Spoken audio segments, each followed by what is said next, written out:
My girlfriend pretended our therapist was licensed, but when I found out, it uncovered her manipulative plan. My 28M girlfriend, Emma, 27F, and I have been together for 6 years. For most of that time, we've been happy, like really happy. The kind of relationship people say just works, you know. We were always on the same page, rarely fought, and genuinely enjoyed each other's company. But over the past year, things started to feel different. Small arguments here and there, more miscommunication, and just this weird sense that we weren't as in sync as we used to be. It wasn't anything major, just the usual wear and tear stuff, or so I thought. Emma, however, seemed to be more concerned. She started pointing out issues I wasn't even aware of, like how I supposedly wasn't listening enough, or wasn't as emotionally available as I used to be.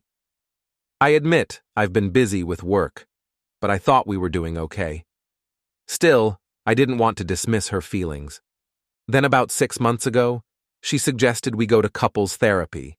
Now, I've always been a bit skeptical about therapy, unless things are really bad, but I agreed because I figured it couldn't hurt. She said she found a great therapist through a friend, and we should give it a try. I wasn't familiar with this Lily, but Emma was excited about it, so we booked our first session. At first, the sessions seemed fine. Lily asked good questions, got us to open up, and gave us some tools to communicate better. I felt like I was doing my best to listen and improve, but something about it felt a little off. Every time we talked about any issue, it seemed like Lily was always subtly siding with Emma. If I mentioned being stressed from work, she'd steer the conversation towards how I wasn't giving enough attention to Emma. If I brought up a disagreement, somehow it became about my communication issues. After a few weeks, Emma started using phrases like, "Lily thinks you should try this," or "Lily says you need to work on that." It felt like everything I did was being scrutinized and dissected by this woman I barely knew. I didn't want to be paranoid, but it seemed like Lily was slowly convincing Emma that I was the problem in the relationship. And every time I tried to voice my own concerns, they were brushed aside. I tried to push through it, thinking maybe I was just being defensive, but it didn't stop. Every session, the same dynamic. It was like Lily was planting seeds of doubt in Emma's head, and Emma was running with them. I even started to wonder if maybe I was the problem. Was I actually this bad of a partner? Things reached a boiling point a couple of weeks ago. During a session, Lily started suggesting that maybe we should consider a break so I could work on myself more. That felt like a slap in the face. I'd been trying so hard to be better, and now she was suggesting we split up. I looked at Emma, waiting for her to disagree or defend me, but she just sat there, quietly nodding along. After that session, I couldn't hold it in anymore. I blew up at Emma when we got home. I told her I didn't trust Lily's judgment, that it felt like she was just feeding Emma reasons to blame me for everything wrong in the relationship. Emma got defensive, saying I was overreacting, that Lily was just trying to help us work through our issues. We didn't talk for a few days, and I started feeling guilty for snapping. Maybe I was wrong. Maybe therapy really was exposing some flaws I needed to work on. But then, something happened that blew everything wide open. Last week, we went to a mutual friend's party. While there, I overheard Emma and her friend Sarah talking in the corner, giggling about something. I caught just a bit of their conversation. "I can't believe you pulled it off for this long. Poor guy still thinks she's an actual therapist." I immediately confronted them, and that's when Emma's face turned pale. Sarah quickly tried to backtrack, but the truth spilled out. Turns out, Lily isn't a licensed therapist at all. She's one of Emma's close friends from college, who thought it'd be fun to help Emma fix me by posing as a therapist. Emma had set this whole thing up because she thought I wouldn't agree to therapy otherwise. They figured that with Lily playing the part, they could guide me into becoming a better boyfriend without me knowing. I felt completely betrayed. For months, I had been spilling my heart out to someone who wasn't even qualified to help, and Emma had been in on it the whole time. All those sessions where I felt attacked and manipulated suddenly made sense, because I was being manipulated. When I confronted Emma about how messed up this was, she broke down, saying she never meant to hurt me and that she just wanted to help us grow as a couple. But honestly, I don't know how to move past this.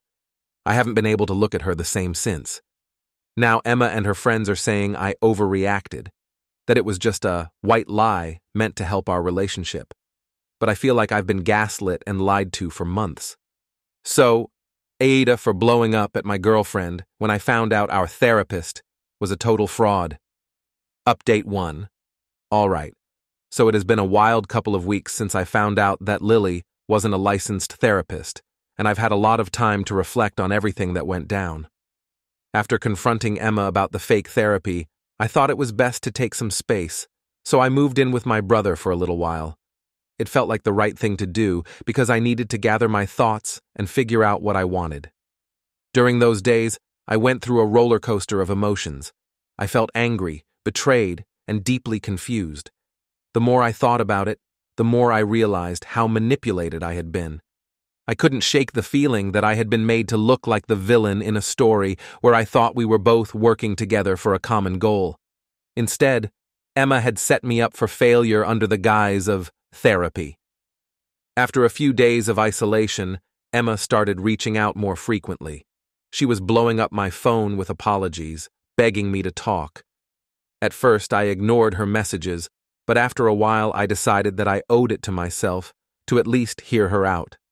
I didn't want to close the door completely without giving her a chance to explain herself further, even if I was still processing the shock of it all. We agreed to meet at a coffee shop, a neutral ground where I felt I could safely navigate the conversation. When I walked in, I saw Emma sitting at a corner table, her eyes red and puffy as if she hadn't been sleeping well. It was a stark reminder that this situation was affecting both of us deeply, regardless of how wrong she had been. I sat down, and she immediately started to talk, saying how sorry she was and how she never meant for it to go this far.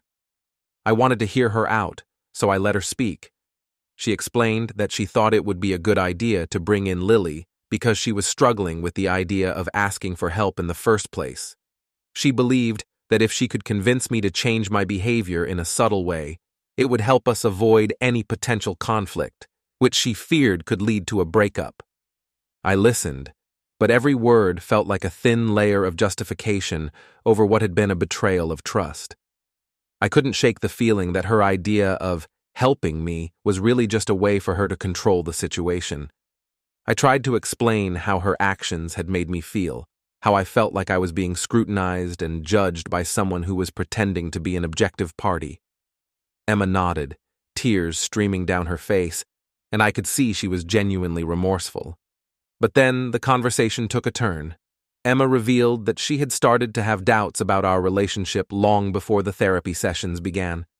She said that there had been a shift in her feelings over the past year, but instead of confronting those feelings directly, she thought she could manipulate the situation to make me fit her ideal.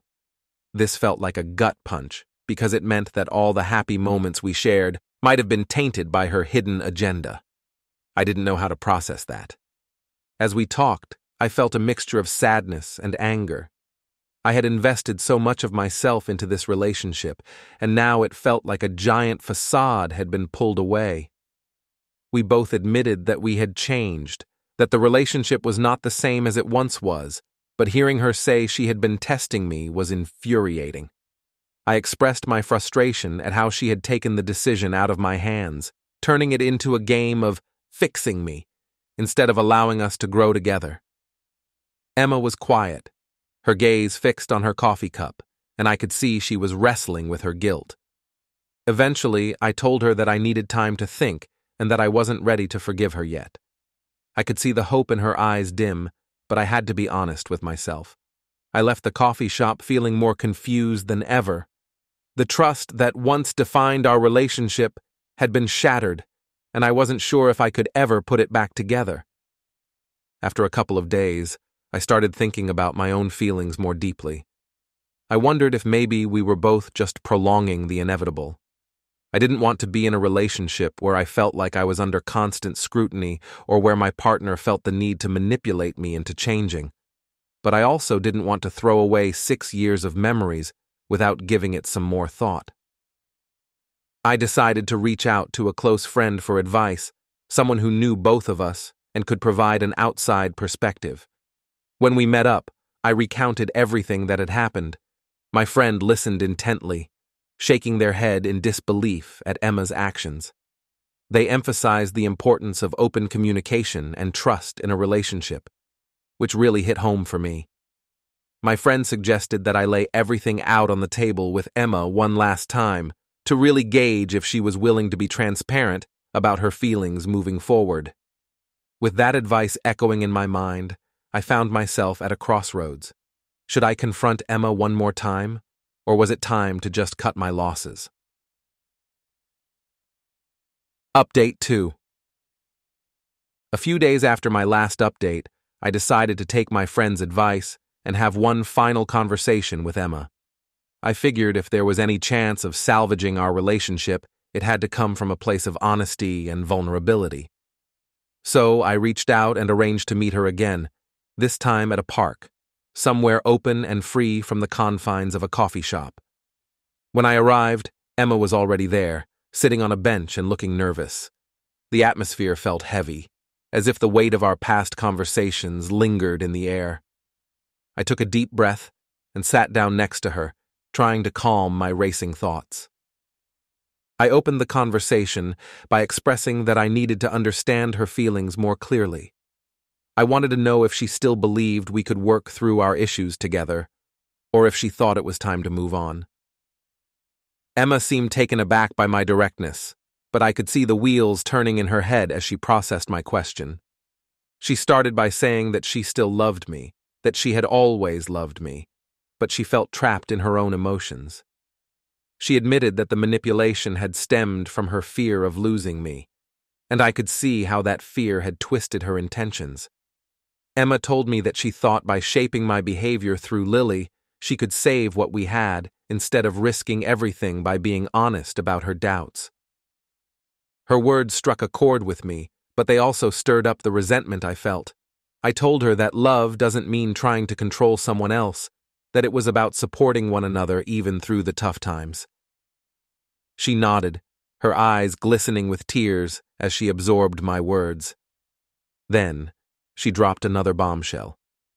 Emma revealed that she had seen a counselor herself after everything with Lily had unraveled. She had come to terms with her doubts about our relationship and realized that it wasn't just about me changing.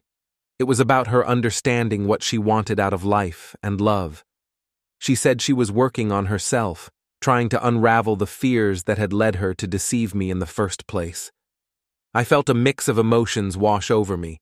On one hand, I appreciated her effort to take accountability, but on the other hand, I struggled with the lingering feelings of betrayal.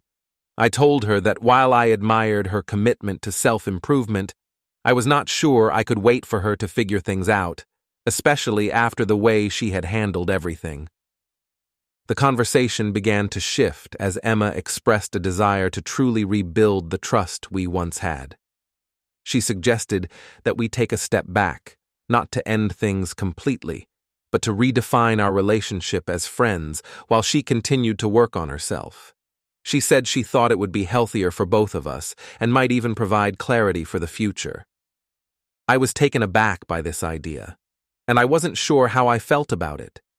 Could we really transition from a romantic relationship to a friendship without complicating things further? I told her I needed to think about it, and we both agreed to take a few days to reflect on our conversation. After leaving the park, I felt a strange sense of relief mixed with uncertainty. Part of me wanted to cling to the good memories we had shared over the years, but another part of me wondered if it was time to finally let go. I spent the next few days in deep thought, weighing the pros and cons of her proposal. Could I really see her as just a friend, knowing what we once had? Ultimately, I realized I had to prioritize my own emotional well-being. I texted Emma the next day and suggested we meet again to discuss our options. whether that meant moving forward as friends or deciding it was best to part ways completely.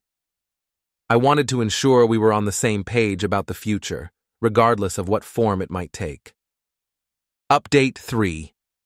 So, after a few days of back-and-forth texts, we finally met again to discuss what our future might look like. I had spent a lot of time thinking about Emma's proposal of transitioning to a friendship, and I still wasn't sure how I felt about it. As we met in the same park where we had that pivotal conversation, I felt a mix of anxiety and hope. When I sat down, Emma looked different, more composed and confident. She greeted me with a soft smile, but I could see a hint of nervousness in her eyes. It reminded me of how she used to look when we first started dating, filled with hope and excitement. But now, things felt different, like we were both carrying the weight of our past mistakes. I opened the conversation by telling her that I appreciated her willingness to work on herself, but I was still processing everything that had happened. I wanted to make sure that whatever decision we made, it was coming from a place of genuine clarity rather than just emotion. Emma nodded, understanding that this was a crucial moment for both of us. She started by talking about her recent counseling sessions.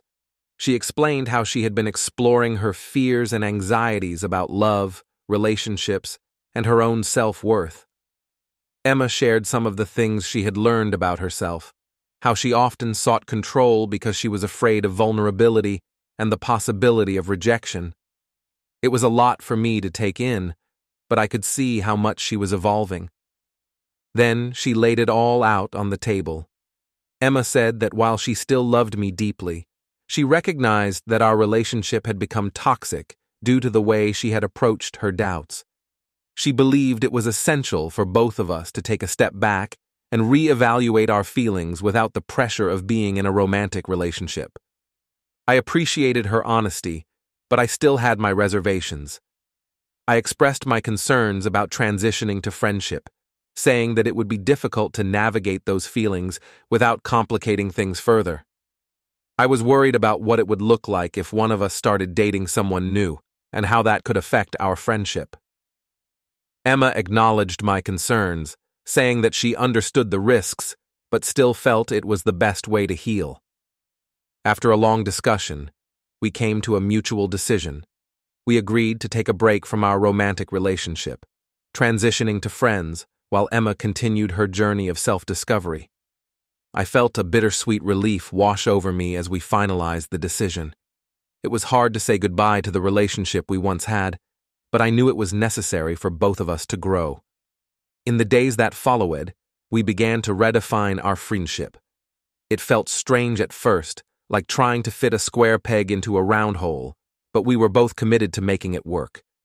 We talked regularly, sharing our thoughts and experiences, and I was surprised by how much I appreciated this new dynamic.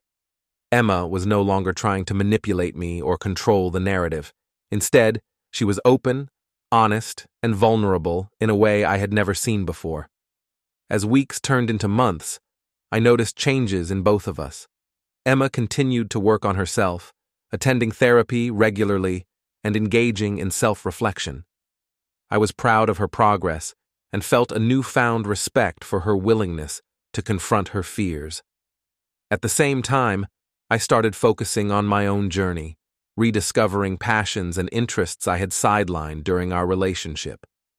Over time, I realized that I had begun to heal as well. I was no longer harboring resentment or bitterness toward Emma. Instead, I saw her as someone who was doing her best to navigate her own path, just as I was. Eventually, we found ourselves in a comfortable friendship, where we could support each other without the pressure of romance. It felt liberating, as if we had both been given a fresh start.